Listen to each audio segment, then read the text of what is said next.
അമ്പലമുക്കിലേക്കുള്ള bus ഇവിടെ നിർത്തൂലേ? അങ്ങോട്ടേക്കായിരിക്കും. അല്ല, ഒറ്റക്കേ ഉള്ളൂ. കൂട്ടിനല്ലേ ഞങ്ങളൊക്കെ ഇവിടെ ഉള്ളത്. എങ്ങോട്ടാ? അറിഞ്ഞിട്ട് എന്ത് വേണം? അല്ല, ഒരു പെൺകുട്ടി ഒറ്റക്കൊരിടത്ത് നിൽക്കുമ്പോ അവളെ പരിരക്ഷിക്കേണ്ട ചുമതല ഒരു ഇന്ത്യൻ പൗരനെന്ന നിലക്ക് എനിക്കുണ്ട്. നിനക്കല്ല, നമുക്ക്. ഒരു കാര്യം ചെയ്യ്, നീയൊക്കെ വല്ല പട്ടാളത്തിലും പോയി ചേരും. പരിരക്ഷിക്കാൻ നടക്കുന്നു. കുട്ടി എങ്ങോട്ടാ? ഓഫീസിലേക്ക്. ഞാൻ ഡ്രോപ്പ് ചെയ്യാം.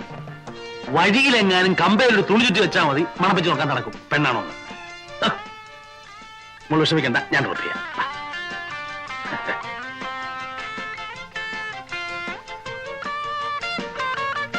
എന്താ പേര്? ലത. നൈസ്. കുട്ടിക്ക് ഈ ഡ്രസ് നന്നായി ചേരും, എസ്പെഷ്യലി കളർ സെൻസ്. താങ്ക്സ്.